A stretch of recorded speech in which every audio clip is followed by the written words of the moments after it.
Two men entered a conference room in an office tower high above Lexington Avenue in New York City. It was a cold, wintry day in January. They greeted each other cordially, but with noticeable restraint. Taking seats on opposite sides of a large conference table, they settled down to begin discussions over the possible merger of their two giant companies. On one side of the table sat Peter Yovanovitch, the proud chief executive of an esteemed American publishing house called Harcourt Brace Yovanovitch, or HBJ, which was now teetering on the edge of financial ruin. As the son of one of the firm's founders, Yovanovitch was deeply committed to preserving his family's legacy. Across the table sat Dick Smith, the aggressive, entrepreneurial leader of General Cinema, a large, well-funded conglomerate probing for a corporate foothold in the publishing business. Flanking the two men and waiting expectantly were assorted legal and financial advisers. Both sides had carefully prepared their scripts for the opening of the negotiation. Smith was to be the suitor. After months of analysis, he had concluded that HBJ was a perfect fit for General Cinema, but he was not sure that Yovanovitch shared his vision of the opportunities that lay ahead. Smith planned a detailed presentation on General Cinema's financial strength and reputation.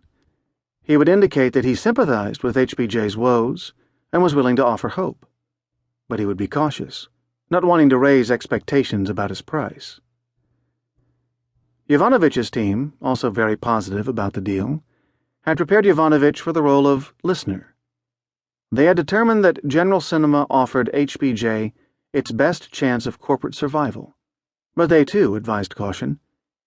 Yovanovitch's attitude would be interested but non-committal. He would not tip his hand or show his urgency. On cue, Smith began his opening speech, but within seconds Yovanovitch interrupted, and the HBJ advisers stirred. This was not in the script. What was Peter up to? As Yovanovitch spoke, he took a small box from his coat pocket and placed it on the table between him and Smith. Yovanovitch opened the box to reveal an engraved HBJ watch.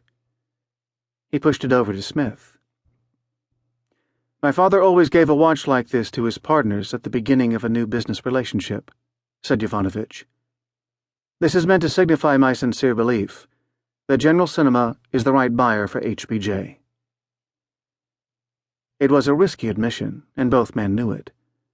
The anxiety in the room eased. The two men, joined by their teams, began to talk in earnest about how a deal might be done. They kept talking into the night. Talking to the Mountain.